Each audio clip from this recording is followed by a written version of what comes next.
Kirchhoff rule पढ़ना है हमको और एक पढ़ना है व्हीटस्टोन ब्रिज। बस ये 2 टॉपिक पढ़ने हैं और इन 2 टॉपिक पर ज्यादा से ज्यादा इंपॉर्टेंट क्वेश्चन बनते हैं, ठीक है, और बड़ा क्वेश्चन इन्हीं पर बनेगा।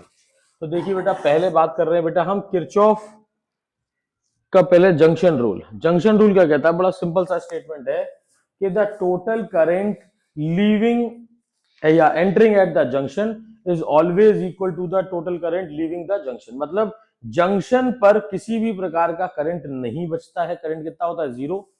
जितना करंट एक जंक्शन पर आता है उतना ही करंट उस जंक्शन को लीव भी करता है। जैसे कि हमारे पास ये एक स्ट्रक्चर है, ये हमारे पास एक वायर है, ये दूसरा वायर है, ये रेजिस्टेंस है वायर का, ठीक है, ये तीसरा वायर है और ये एक चौथा वायर है, मान लेते हैं ये एक 5वां वायर है, ठीक है भाई।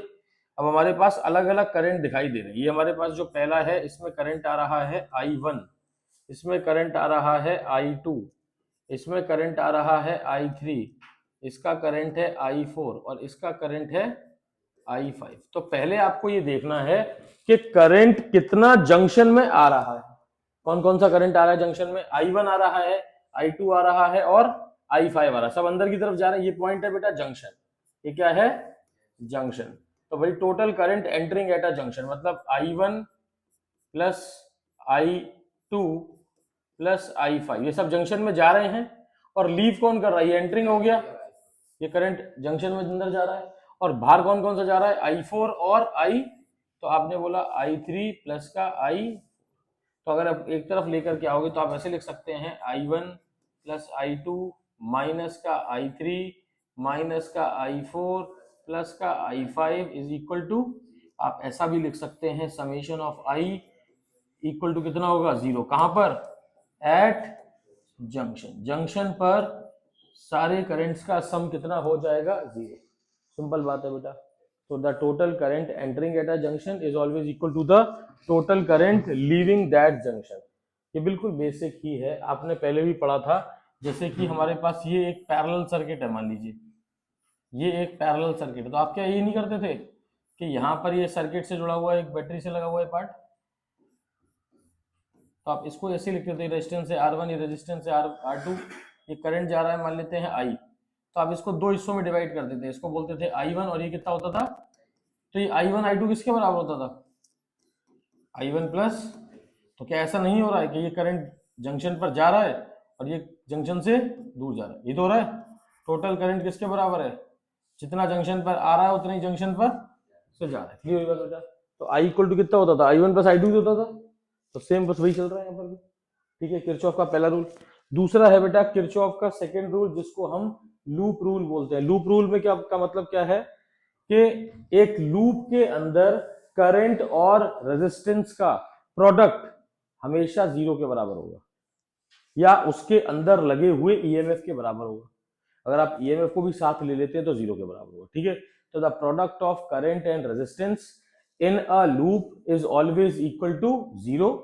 या फिर अगर उसके अंदर कोई ईएमएफ लगा हुआ है, कोई सेल या बैटरी लगा हुआ है, तो आप बोलोगे the product of current and resistance in a loop is always equal to the EMF of the loop. Clear हुई बात बेटा? ईएमएफ या जो भी उसका जो सर्किट में जो भी बैटरी जो भी लगा रखी होगी उसका जो भी वोल्टेज दे रखा होगा उसके बराबर हो जाएगा। क्लियर है? तो आप बोलोगे total current the product of current and resistance in a loop कितना हो जाएगा बेटा? 0। यदि आपको कोई सेल या बैटरी नहीं लगी हुई है, और अगर लगी हुई है तो वो ईएमएफ के बराबर हो जाएगा। सिंपल है। क्लियर हुई बात बेटा? ठीक है। तो जैसे कि हमारे पास ये एक लूप है, देखिए हमारे पास एक ये लूप है A B E F और हम देखो करंट का डिस्ट्रीब्यूशन उसने पहले ही कर दिया है, तो हम इस लूप को कैसे लिखते हैं ये बता रहे हैं। तो सपोज करो मैं ऐसे मान के चल रहा हूं कि भाई जो लूप है वो कौन सी है? A B E F और A। तो देखो A से B की तरफ आप गए तो सिर्फ खाली करंट है लेकिन रेजिस्टेंस नहीं। लेकिन जब आप B से E की तरफ गए तो देखो करंट कितना है? I3। रेजिस्टेंस कितना है? तो आपने कहा I3 इंटू R3, ठीक है। I3 का मल्टीप्लाई R3 से। जब आप आगे गए यहाँ से E से F की ओर गए तो कोई करंट तो था लेकिन रेजिस्टेंस नहीं है। लेकिन जब आप F से आगे की तरफ बढ़े तो देखो करंट कितना है यहाँ पर? कितना बेटा? I1। I1 का मल्टीप्लाई किससे हो रहा है? तो आपने कहा प्लस का साइन I1 का मल्टीप्लाई R1 से। अच्छा एक बात याद रखिएगा, जिस डायरेक्शन में आप लूप कंसीडर लेकर के चल रहे हो, अगर आप जिस डायरेक्शन में आप मूव कर रहे हो, आप ये मान के चल रहे हो कि लूप हमारे इस डायरेक्शन में चल रहा है और सेम डायरेक्शन में ही करंट चल रहा है लूप के डायरेक्शन में, तो आप वैल्यू को पॉजिटिव लेके चलोगे। यदि अपोजिट डायरेक्शन में चल रहा है करंट लूप से तो कैसा होगा, नेगेटिव। तो देखिए अब यहाँ से कितना हो गया, I1 का मल्टीप्लाई किससे हो गया, R1। अब ये कहाँ पर पहुंचे आप, सबसे पहले माइनस वाले एंड पर, इधर कौन सा एंड है, प्लस का, तो पहले कहाँ पहुंचे, माइनस पे। तो माइनस का क्या ईएमएफ कितना है, E1, और कहाँ पर आकर एंड हो गया, इक्वल टू कितना हो गया, हाँ, तो आपके पास वैल्यू कितनी हो गई, देखो ईएमएफ के बराबर आ रही वैल्यू, या आप उस एक ईएमएफ को एक तरफ ले आओगे तो वैल्यू कितनी हो जाएगी, 0 के बराबर। कोई दिक्कत तो नहीं बेटा। ऐसे यदि आप दूसरा लूप लेते हैं, आपने लूप दूसरा ले लिया, मान लेते हैं इन लूप, कौन सा वाला, बी सी डी ई और बी, तो आपने कहा बी सी डी ई और बी, ये ले लेते हैं। तो देखिए जब आप बी से सी की तरफ जा रहे हैं तो कोई रेजिस्टेंस नहीं है, खाली क्या है, करंट, कोई मतलब नहीं है। कहाँ पर पहुंचे आप, प्लस के E2 पे, तो आपने बोला भाई E2। आप आगे बढ़े तो देखो करंट का डायरेक्शन तो इससे अपोजिट है ना, जिस डायरेक्शन में आप जा रहे हैं उसके अपोजिट डायरेक्शन में करंट है। करंट कितना है, I2 का मल्टीप्लाई किससे, तो माइनस का I2 इंटू, फिर जब आप आगे बढ़े तो देखिए करंट अभी भी अपोजिट चल रहा है, जब आप इसे इधर की तरफ आ रहे हैं तो I3 का मल्टीप्लाई किससे होगा, तो माइनस का I3 का मल्टीप्लाई R3 से। कहाँ पर पहुंच गए आप, बी पर, फिर कितना हो गया, सेम कंडीशन समझ में आ जाएगा। याद रखना है आपको कि किसी भी लूप के अंदर करंट और रेजिस्टेंस का प्रोडक्ट कितना होगा, 0 होगा। करंट और रेजिस्टेंस का प्रोडक्ट कितना हो जाएगा बेटा, किसी भी लूप में करंट और रेजिस्टेंस का प्रोडक्ट कितना होगा, 0। कोई दिक्कत वाली बात तो नहीं, इस पर क्वेश्चन बनता ही बनता है, कंफर्म बनता है, आपने भी दिया था। हाँ, तो देखिए जरा एक क्वेश्चन इसके ऊपर कि कैसे हम इसको सॉल्व करेंगे और ये कैसे हमारे काम का क्वेश्चन बनता है। देखो बेटा, यहाँ मैं पीछे एकदम ब्लैंक पेज निकाल रहा हूँ, इस पर दिखा रहा हूँ आपको क्वेश्चन। क्वेश्चन देखिए बेटा, पहले यहाँ पर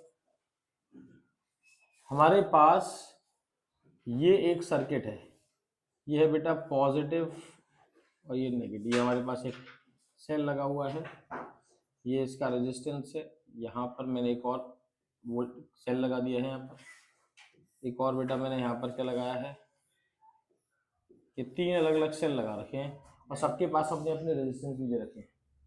अब देखिए मेरे पास यहाँ वैल्यू कितनी है, ये है बेटा 2 वोल्ट, 2 वोल्ट, ये है 1 ओम, ये है 3 वोल्ट और ये है 2 वोल्ट, ये है 2 ओम ले लेते हैं, ये ले लेते हैं 3 ओम, ठीक है। ऐसे करके कुछ वैल्यू दे रखी है। अभी मेरे को करंट का डिस्ट्रीब्यूशन नहीं आता, मुझे नहीं पता करंट कैसे डिस्ट्रीब्यूट होगा। आप अपनी मर्जी से कोई भी करंट का डायरेक्शन ले लीजिएगा। देखिए आपने इसको नाम दे दिया A, इसको नाम दे दिया B, इसको C, इसको D, इसको E, इसको F। आपने करंट को अलग अलग नाम दे दिए, सही, आपने लूप्स के लिए नाम दे दिए, कॉर्नर्स को। अब पहले मैं अपनी मर्जी से मान के चलता हूं कि इसमें से जो निकलने वाला करंट है वो है आपके पास I1, कितना है, यहां से ये I1 पूरे में रहेगा, C से लेकर के इस F तक करंट कितना रहेगा, I1। C D E F में करंट कितना रहेगा बेटा, I1, कितना करंट रहेगा, ये मैंने डायरेक्शन दे दी, अपने आप लेट कर लिया मैंने, ऐसा सपोज किया है, तो यहाँ पर भी करंट कितना रहेगा, I1। अब मान लेते हैं करंट यहाँ से इधर चला गया और यहाँ करंट कितना पहुंचा है, I2, कितना मान लिया बेटा मैंने, यहाँ पर अपनी मर्जी से मान लिया मैंने I1 I2, कोई दिक्कत नहीं, आप कुछ भी मान सकते हैं, ठीक है। अब ये I1 है और इसमें से I2 माइनस किया जाएगा तो यहाँ क्या बचेगा, I1 माइनस, ऐसे तो दिखाई दे रहा है, ये I1 आ रहा था इधर, इसमें से I2 चला गया, बचेगा कितना, I1 माइनस I2, यहाँ कितना रहेगा, I1 माइनस, क्या ये बात समझ में आ रही है। अब देखिए आप एक लूप कंसीडर करेंगे और उसको सॉल्व करेंगे। देखिए जरा, तो आपने सबसे पहले एक लूप ले लिया, इन लूप, कौन सा लूप लिया बेटा, पहले मैंने लूप लिया है F A B C F, F A B C F, पहला लूप लिया है और बहुत सिंपल लूप है बेटा। अच्छा देखिए करंट कितना है, आपको क्या दिखाई दे रहा है भाई, देखो यहाँ से F से A की तरफ आप चल रहे हो तो करंट तो है, लेकिन क्या रेजिस्टेंस है F से A के बीच में, जब आप A से आगे बढ़ रहे हो तो करंट कितना है, I1 माइनस I2, लेकिन रेजिस्टेंस कितना है, 2, कितना है बेटा। अब यहां से आप कहां पर पहुंचे, कहां पर पहुंचे बेटा, प्लस के 2 पर, प्लस के, फिर यहां से आप आगे बढ़े जब सी से आप आगे बढ़ते हैं तो देखो अभी करंट तो है लेकिन रेजिस्टेंस तो इसमें है ही नहीं, यहां से यहां तक अभी कहां पर पहुंचे बेटा आप, प्लस के 3 पर, तो आपने लिखा है यहाँ पर प्लस का। इससे आगे बढ़े तो देखो I2 अपोजिट डायरेक्शन में आ रहा है, तो माइनस का I2 into is equal to, क्या ये बात समझ में आ रही बेटा? तो आपके पास इक्वेशन बन के आ रही है 2I1 माइनस 2I2 प्लस का 5 माइनस का 3I2 इज इक्वल टू, जब इस इक्वेशन को आप सॉल्व करेंगे कितना आएगा, ये कितना आएगा बेटा 2I1 माइनस का 5I2 is equal to minus का 5। इक्वेशन नंबर 1 बन गई। क्या ये बात समझ में आ रही है? पहली इक्वेशन समझ में आ रही है। अब बेटा ऐसे ही हम दूसरे लूप में ले लेते हैं, ये वाली बात बेटा दोबारा देख लीजिए। आपने कहा भाई हमने एक लूप ले लिया है F A B C F, तो जब आप एफ से आगे बढ़े तो यहाँ रेजिस्टेंस तो है ही नहीं, जब आप ए से आगे बढ़े तो देखो करंट तो इतना ही है, I1 माइनस I2, रेजिस्टेंस कितना है, तो I1 माइनस I2 इंटू, इससे आप आगे बढ़े तो कौन से एंड पर पहुंचे, प्लस 2 पे, तो प्लस का 2 हो गया। यहाँ से आप और आगे बढ़े कहाँ पर पहुंचे, प्लस के 3 पर, इससे जब आप आगे बढ़े तो अभी देखो करंट का डायरेक्शन तो अपोजिट है, तो माइनस का I2 इंटू 3, क्लियर है, इक्वल टू कितना हो गया 0। अब बाकी तो आप इसको सॉल्व करके निकाल लिया, क्लियर है। अब ऐसे ही हमने दूसरा ट्राइंगल ले लिया, सॉरी दूसरा लूप ले लिया हमने। अब दूसरा लूप कितना बेटा, देखो आपने कहा एन लूप, कौन सा लूप है बेटा बोलो, E F C D E F C D, ये अगला लूप हमने ले लिया। अब जरा बताना बेटा कितना कितनी वैल्यू आएगी, देखो बेटा, तो देखो ई से आप एफ की तरफ आए, करंट सेम है I1, यहां से आप आगे बढ़े I1 का मल्टीप्लाई किससे, तो I1 का मल्टीप्लाई किससे, 3 से, यहां से आप पहुंचे, सॉरी I2 था यहाँ पर, सॉरी एक सेकंड, नीचे वाले में I2 आ गया था, वो देख नहीं पाए। तो देखो बेटा नीचे वाले में कितना है, I2 का मल्टीप्लाई किससे हो रहा है, I2 का मल्टीप्लाई किससे हो रहा है बेटा, 3 से।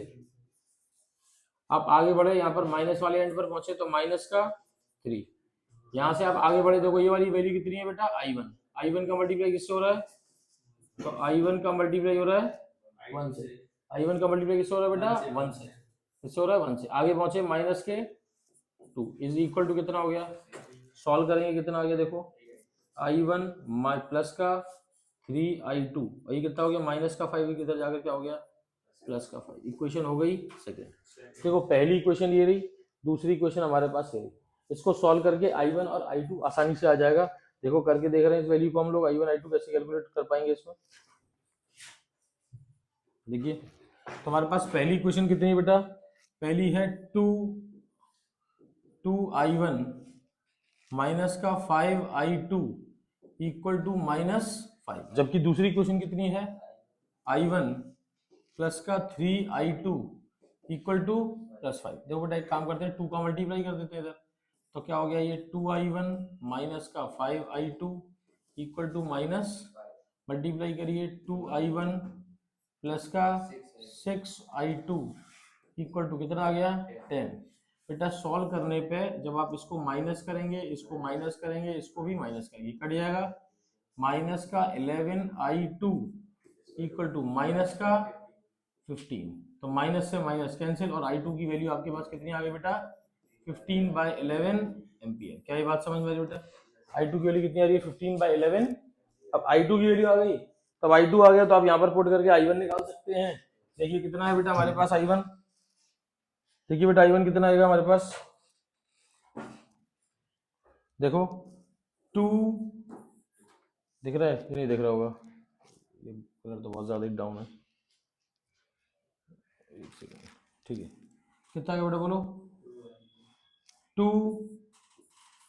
2I1 और क्या बेटा माइनस का 5I2 is equal to minus का, बेटा I2 की वैल्यू आप पुट कर देंगे यहाँ पर, कितना आएगा देखो 2I1 माइनस का 5, I2 की जगह पर 15/11 इक्वल टू माइनस, तो बेटा जब आप इसको सॉल्व करेंगे तो वैल्यू कितनी आएगी बोलो, देखो 2I1 को आप यहीं छोड़ देंगे, इसका कितना हो जाएगा बेटा 75, तो माइनस का 5 प्लस का कितना आएगा बेटा ये 75 तो देखिए 2I1 जब आप इसको सॉल्व करें 55 माइनस का और 75 कितना आएगा 21, बाय, ठीक है बेटा 2 से कैंसिल 10, तो आपके पास I1 की वैल्यू आ रही है 10/11 एम्पियर। क्या ये बात समझ में आई बेटा?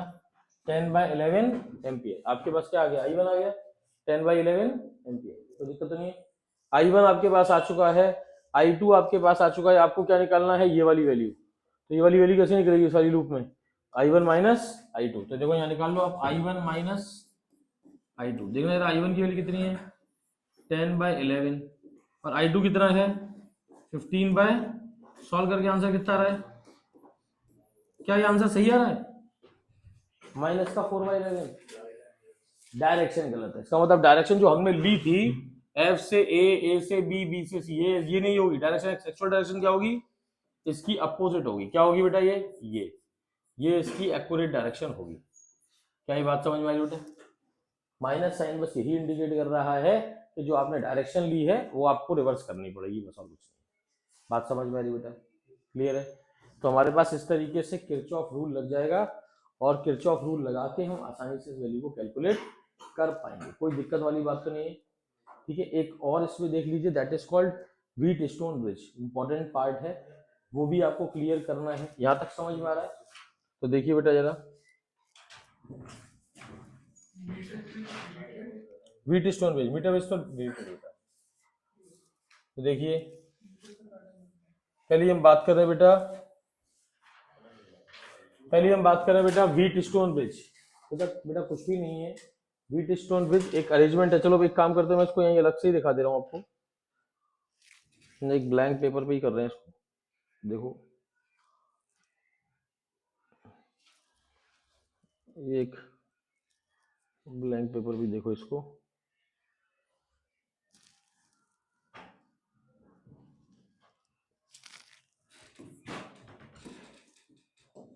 देखिए बेटा हम बात करेंगे इसके बारे में, व्हीटस्टोन ब्रिज। बहुत सिंपल है और बड़ा आसान है व्हीटस्टोन ब्रिज। अभी आपको एक बात बस खाली समझ में आ गई है। क्या समझ में आ गया आपको बिल्कुल बेटा किरचॉफ के रूल समझ में आ गए दोनों, बस डायरेक्टली इसमें अप्लाई करेंगे इनको। तो हमारे पास देखो ये एक ब्रिज है, थोड़ा सा कॉम्प्लेक्स लग रहा है देखने में। यहाँ बीच में लगा हुआ है बेटा गैल्वेनोमीटर, यहाँ पर लगा हुआ है बेटा एक और रेजिस्टेंस, ठीक है। साथ में ये आपने जोड़ दिया है एक बैटरी से या सेल से, ठीक है। क्लियर है बेटा? ये रेजिस्टेंस है P, ये रेजिस्टेंस है Q, ये रेजिस्टेंस है R और ये रेजिस्टेंस है, नाम दे दिया हमने PQRS, इनको हमने नाम दे रखा है।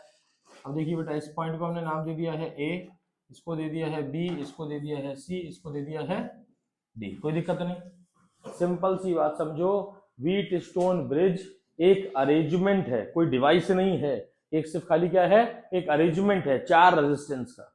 चार रेजिस्टेंस को हमने अरेंज किया, जब भी दोनों लूप्स का, इन दोनों लूप्स का पोटेंशियल बराबर हो जाएगा, मतलब इनका पोटेंशियल डिफरेंस क्या हो जाएगा, जीरो हो जाएगा। कितना हो जाएगा?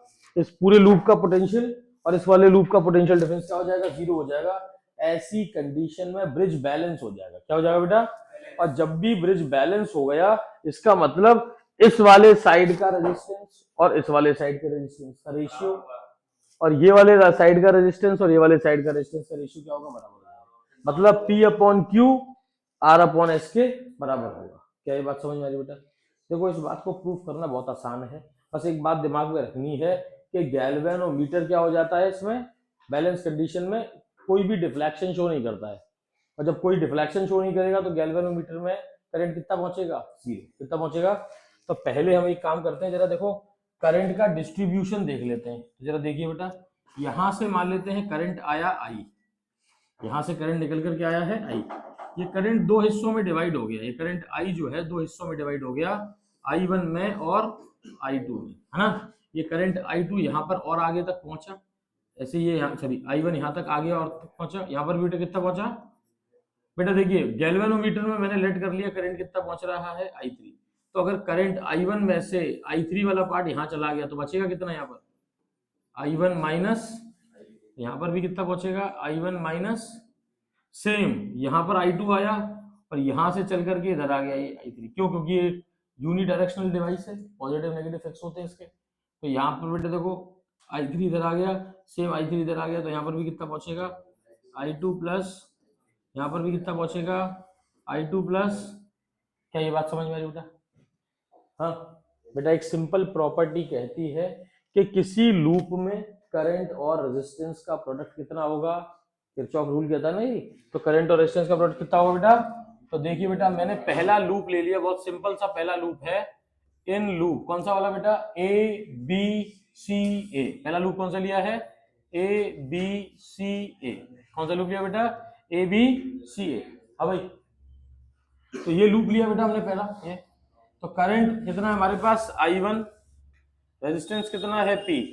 ऐसे ही इधर करंट कितना है? I3, रेजिस्टेंस कितना है G। तो आपने बोला I3 इंटू कितना है बेटा?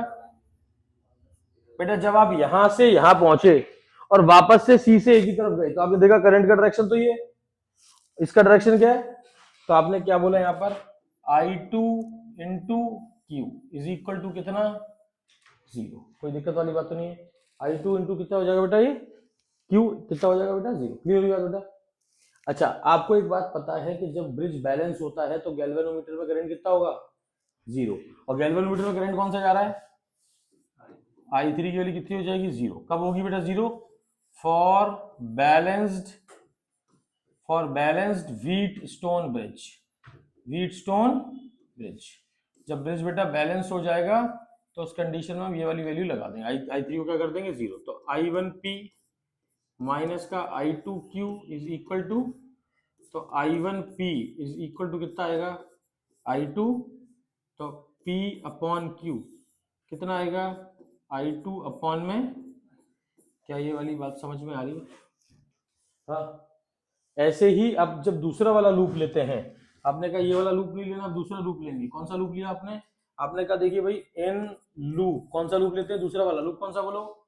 बी सी डी और बी सी डी भी। तो देखिए बेटा, जब आप बी से सी की तरफ चल रहे थे तो करंट था बेटा I3, गैल्वेनोमीटर का रेजिस्टेंस था G प्लस। ऐसे ही सी से जब आप डी की तरफ चल तो करंट और रेजिस्टेंस सेम डायरेक्शन चल रहे हैं यहाँ पे। तो कितना बोलोगे? I2 प्लस I3 किसके मल्टीप्लाई के बराबर है यहाँ पे? S। अब देखो ये अपोजिट डायरेक्शन में आ रहा है, जब आप डी से बी की तरफ चलो अपोजिट डायरेक्शन में, तो आपने क्या लगाया? माइनस का साइन। क्या बोला आपने? I1 माइनस I3 और वैल्यू कितनी बेटा? R is equal to. Clear है? हाँ, यहाँ तक क्लियर हो भाई? आपने क्या बोला? करंट और रेजिस्टेंस का मल्टीप्लाई, फिर आप आगे बढ़े करंट और रेजिस्टेंस का मल्टीप्लाई। लेकिन जब आप डी से बी की तरफ जा रहे तो देखो करंट इधर की डायरेक्शन में था, आप जा उस तरफ गए थे, लूप आपकी उस तरफ जा रही थी, लूप पूरी आपकी बी पर जाकर के होगी, तो डायरेक्शन अलग है, तो इसलिए माइनस का साइन हमने लगा दिया। और आपको पता है कि भाई बैलेंस कंडीशन में I3 की वैल्यू कितनी लगानी होती है? 0। तो जब लगाएंगे तो ये 0 हो जाएगा, ये 0 हो जाएगा और ये 0 हो जाएगा। बचेगा क्या? I2S और साथ में क्या बचेगा? I1R इज इक्वल टू, तो एक काम करते हैं I2 अपॉन I1 निकाल लेते हैं, तो कितना आएगा? I2S is equal to I1R। तो बेटा I2 अपॉन में I1 कितना आ गया? R upon. तो देखो बेटा ध्यान से, I2 अपॉन I1 बराबर है दोनों, उसका मतलब R अपॉन S किसके बराबर हो गया? तो देयरफॉर आप बोलोगे P अपॉन Q किसके बराबर हो जाएगा?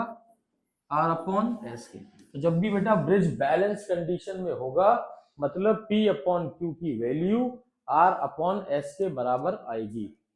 कोई दिक्कत वाली बात तो नहीं है। P अपॉन Q की वैल्यू किसके बराबर आएगी बेटा? R अपॉन S के बराबर आएगी। यहाँ तक बात समझ में आई बेटा? ठीक है, क्लियर है? कोई इसमें ऐसी खास कहानी नहीं है इस पर बेटा, बस आपको डेरिवेशन से ज्यादा इसके क्वेश्चन पर ध्यान देना है। तो P upon Q equal to R upon S। लेकिन याद रखना ये कंडीशन सिर्फ तभी लगेगी जब ब्रिज बैलेंस होगा। अगर ब्रिज बैलेंस नहीं है तो खाली आप किरचॉफ्स रूल लगाएंगे। ठीक है बेटा, खाली आप क्या लगाएंगे? Kirchhoff's rule. तो एक क्वेश्चन देख लीजिए जो अक्सर पूछा जाता है इस पर, जो इसके रिलेटेड मतलब व्हीट स्टोन ब्रिज से रिलेटेड आता है, वो इसी के बारे में बात कर रहे हैं। तो देखिए बेटा, हमारे पास एक व्हीट स्टोन ब्रिज है, ये हमारे पास बेटा एक व्हीट स्टोन ब्रिज है, और मैंने कहा ये ब्रिज जो है वो बैलेंस कंडीशन में है। इसमें बेटा बैलेंस कंडीशन में है, ठीक है। ये क्या है बेटा, ब्रिज बैलेंस कंडीशन में। ये आपने पहले भी शायद देखा है वाला क्वेश्चन। ये 12 वोल्ट है, ये बेटा 2 ओम है, ये है 4 ओम, ये है बेटा 3 ओम, और ये है बेटा आपका 1 ओम। आपको x की वैल्यू निकालनी है। क्वेश्चन क्या कह रहा है, x की वैल्यू निकालनी है, और ये है बेटा 5 ओम। मान लो उसने कहा है आपसे कि ये जो ब्रिज है वो बैलेंस कंडीशन में है। किसमें बेटा, बैलेंस कंडीशन। तो बेटा ब्रिज बेटा बैलेंस कंडीशन में होगा, इसका मतलब है इसको आप P बोल दोगे, इसको आप Q बोल दोगे, इसको आप R बोल दोगे, और इस पूरे को आप क्या बोल दोगे, S बोल दोगे। तो पहले आप S निकालोगे, तो S कैसे निकलेगा, 1/s is equal to 1/1 plus 1/, तो S की वैल्यू कितनी निकल के आएगी एलसीएम लेकर के। तो अभी सॉल्व करेंगे तो कितना आएगा बेटा, 1/s, यहाँ पर x और यहाँ हो जाएगा x प्लस, तो s की वैल्यू हो जाएगी x अपॉन एक्स प्लस, ठीक है। तो जब बेटा आप p upon Q equal to क्या लगाएंगे, तो सॉल्व कर लेंगे। p की वैल्यू 2, इसकी वैल्यू 4, क्यू आर की वैल्यू बेटा 3, और s की वैल्यू कितनी है x, और ऊपर हो जाएगा x प्लस कितना आएगा 2x, और ये कितना हो जाएगा 12x प्लस 1। कर लेंगे ना सॉल्व, कर लेंगे ना सॉल्व। नेगेटिव वैल्यू आ रही है लेकिन मेथड यही लगेगा। बात समझ में आ रही है बेटा, कोई दिक्कत तो नहीं है बेटा। इसमें क्वेश्चन जो खास करके आता है वो किरचॉफ रूल में तीन क्या कहते हैं हमारे रेजिस्टेंस या 3 लूप वाला क्वेश्चन अक्सर पूछने को आता है, जो एनसीईआरटी का बहुत पॉपुलर क्वेश्चन है, आपके एग्जाम्पल में दिया हुआ है। इसमें आई दे नहीं रखी, हम आई देते हैं तो इसमें जरूरत नहीं पड़ेगी ना, इसमें तो बैलेंस कंडीशन है। जब बैलेंस है तो आपका करंट की जरूरत क्या पड़ रही है। लेकिन अभी देखो जो अनबैलेंस कंडीशन होगी या आपको कोई लूप दे रखी होगी, उसमें हम कैसे निकालेंगे वो बात कर रहे हैं, जिसमें हम करंट कैलकुलेट करते हैं। देखो एक क्वेश्चन देखो, इसके लिए उसके बारे में बात करो, उसको बताइए। हाँ हाँ हाँ, वो वाला क्वेश्चन बता रहे हैं। एक क्वेश्चन नहीं, गड़बड़ नहीं करोगे, लाइक बुक देना, वही क्वेश्चन दो। इसमें एक कॉमन क्वेश्चन है बहुत, ये वाला देखो, ये वाला क्वेश्चन देखो, जो सबसे इसमें दिक्कत देने वाला क्वेश्चन है बेटा। एनसीईआरटी का क्वेश्चन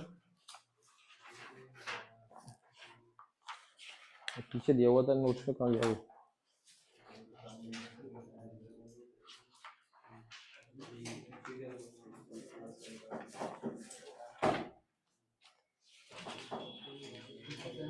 इसमें किरचॉफ रूल का क्वेश्चन था बेटा, एक किरचॉफ रूल का क्वेश्चन था, वो कहाँ चला गया था देखो, किस पेज नंबर पे दिया है। हाँ यस, पेज नंबर 38 पे जरा क्वेश्चन देखिए बेटा ध्यान से, काफी पॉपुलर क्वेश्चन है। ये आपके पास एक रेजिस्टेंस है, यहाँ पर बेटा आपके पास एक और रेजिस्टेंस है, यहाँ बेटा आपके पास एक और रेजिस्टेंस है, यहाँ पर भी एक रेजिस्टेंस और है, और यहाँ लगा हुआ है बेटा आपके पास एक सेल। हाँ भाई बेटा, यहाँ पर भी बेटा आपके पास एक सेल लगा हुआ है। अब देखिए इसमें आपको वैल्यू क्या क्या दे रखी है, इसमें आपको इसको ए दे रखा है, ये बी है, ये सी है, इस पॉइंट को उसने डी दे रखा है, ठीक है बेटा। ये रेजिस्टेंस आपको दे रखा है 4 ओम, ये दे रखा है आपको 1 ओम, ये है 10 वोल्ट, ये है 4 ओम, ये है 2 ओम, और ये है बेटा 2 ओम, और इसकी वैल्यू है बेटे 5 वोल्ट। उसने देखो करंट के डायरेक्शन दे रखे हैं इसके, और ऐसे ही इसके दे रखे हैं, ठीक है। अब देखो आपको क्या करना है, इसमें अपनी मर्जी से आपने I1 I2 कंसीडर करना है, सॉल्व करना है। इसमें लूप 3 बनती हैं, और कैलकुलेशन थोड़ी सी टफ होती है क्योंकि 3 वेरिएबल वाली इक्वेशन बनती है। देखो जरा कैसे, आपने क्या करा, सबसे पहले लेट कर लिया कि करंट यहाँ से निकल के जा रहा है। करंट क्या हो रहा है बेटा, इस जगह से निकल के जा रहा है, आपने लेट कर लिया कि यहाँ करंट कितना है, I है, ठीक है। ये 2 हिस्सों में डिवाइड हुआ है, पहला हो गया I1, दूसरा हो गया I2। ये वाला हिस्सा I चला गया, ये वाला कितना चला गया, I1, ठीक है। और I किसके बराबर है बेटा, यहाँ पर जो I है वो किसके बराबर है, I1 प्लस I2, याद रहेगा। अब देखो ये I1 यहाँ चला गया, इसमें मैंने नाम दे दिया करंट कितना जा रहा है, I3। कितना करंट है, जब ये I3 यहाँ पहुंचा, यहाँ पर पहुंचा I1, तो यहाँ पर जुड़ जाएगा, ये कितना हो जाएगा, ये I1 और I3 जुड़ के कितना हो जाएगा, I1 प्लस, ऐसे ही जब ये D से आगे आएगा तो देखो इधर तो I तो माइनस हो गया, यहाँ पे माइनस क्या हो गया, I1 प्लस I2 माइनस हो गया, यहाँ बचेगा क्या, यहाँ कितना बचेगा बेटा बोलो। इसमें से जब उसको माइनस करोगे तो देखो I1 प्लस I3 में से आपने माइनस कर दिया है किसको, I1 प्लस I2 को। तो इसका मतलब ये हुआ, इससे ये कट गया, I3 माइनस I2 बचा। यहाँ पर क्या बचेगा बेटा इस वाली लाइन में, I3 माइनस, क्या ये बात समझ में आ रही बेटा, I3 माइनस I2, कोई दिक्कत वाली बात नहीं बेटा। अब आपके पास देखो तीनों लूप है, तीनों में करंट और रेजिस्टेंस का मल्टीप्लाई इक्वल टू 0 करना है आपको। तो देखो भाई पहला लूप हमने ले लिया है इन लूप, कौन सा लूप है बेटा, ए बी डी ए, पहला लूप ले लिया बेटा हमने ए बी डी और ए। तो पहले लूप में बेटा क्या क्या गिवन दे रखा है हमको, देखो आपने कहा करंट का मल्टीप्लाई किससे करेंगे, तो बेटे I1 का मल्टीप्लाई करेंगे 4 से। ऐसे ही जब आप आगे गए तो I1 प्लस I3 का मल्टीप्लाई किससे करोगे आप, 2 से, प्लस का I1 प्लस I3 का मल्टीप्लाई किससे कर रहे हैं। अब जब इस लूप में लौट करके वापस आए इधर, तो I1 प्लस I2 का मल्टीप्लाई किससे करेंगे, 1 से, I1 प्लस I2, और कहाँ पहुंचे हैं, माइनस के 10 पर, इक्वल टू, बेटा इसको सॉल्व कर सकते हैं, 4I1 plus 2I1 plus 2I3 minus का सॉरी प्लस का I1 प्लस का I2 इक्वल टू, तो बेटा यदि आप इक्वेशन को देखेंगे 10 तो माइनस में, हाँ, तो बेटा यदि आप देखें कि आपके पास I1 कितने हैं, I1 है आपके के पास कितने बेटा, 7, कितने बेटा 7, तो आपने कहा देखिए 7I1, I2 कितना है 1 है, और I3 कितना है 2I is equal to 10, equation 1 बन गई हमारे पास, क्लियर है। ऐसे ही हमने दूसरी इक्वेशन ली, दूसरा लूप लिया ए सी डी और ए। देखिए बेटा हमने अगला लूप लिया है इन लूप, कौन सा लूप लिया बेटा, ए सी डी ए, ठीक है। तो जब आप ए से सी की तरफ चले तो करंट कितना है I2, रेजिस्टेंस कितना है, तो आपने कहा I2 इंटू, ऐसे ही जब आप सी से डी की तरफ चले तो देखो अपोजिट चल रहे हो आप करंट के, तो आपने कहा 2 का मल्टीप्लाई किससे होगा, I3 माइनस I2 से, कितना होगा बेटा, 2 का मल्टीप्लाई I3 माइनस I2 से, है ना। फिर आप पहुंचे कहां से, डी से इधर की तरफ, तो कितना हुआ, I1 प्लस I2 का मल्टीप्लाई किससे, 1 से, minus 10 is equal to 0, same आइए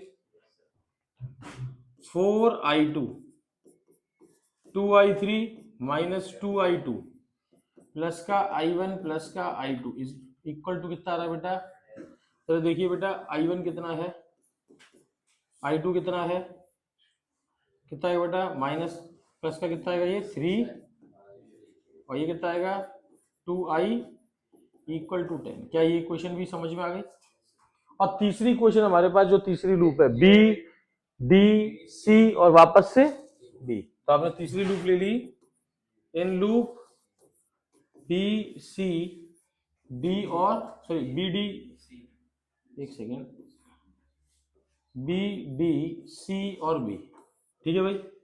तो देखिए जब आप बी से डी की तरफ चल रहे थे तो करंट कितना था, I1 प्लस I3 मल्टीप्लाई किससे हो रहा है 2 से, तो I1 प्लस I3 मल्टीप्लाई किससे हो रहा है, आगे I3 माइनस I2 का मल्टीप्लाई किससे हो रहा है 2 से, प्लस का I3 माइनस I2 मल्टीप्लाई किससे हो रहा है बेटा, और आगे आप जाएंगे इधर की तरफ कितना आएगा, माइनस का 5, माइनस का इज इक्वल टू, तो बेटा इक्वेशन बन गई 2I1 प्लस का 2I3 प्लस का 2I3 माइनस का 2I2 इज इक्वल टू, देखिए I1 कितना है, I1 कितना है बेटा 2I1 है, I2 कितना है 2I2 और I3 कितना है 4I3 इक्वल टू 5, इक्वेशन बन गई हमारे पास 3, ठीक है भाई।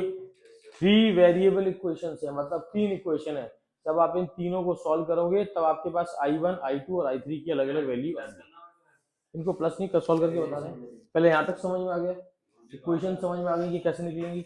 अब देखो जब आपको इक्वेशन समझ में आ गई तो देखो उसको सॉल्व करके देखेंगे। पहली इक्वेशन जरा लिख लो, मैं नेक्स्ट पेज पे लिखूंगा 7I1 plus I2 plus 2I3, फिर मुझे बता देना कि क्या क्या इक्वेशन देखिए, ठीक है। तो पहली इक्वेशन है बेटा हमारे पास 7I1 प्लस दूसरी प्लस का I2 प्लस का 2I3 is equal to 10, clear है। अब देखिए इक्वेशन बोलिएगा मुझे, पहली इक्वेशन बोलिए बेटा 7I1 प्लस I2 2I3 किसके बराबर है? ठीक है, दूसरी क्वेश्चन बोलिए बेटा। दूसरी है बेटा I1 प्लस का 3I2, एक सेकेंड, प्लस का 2I3।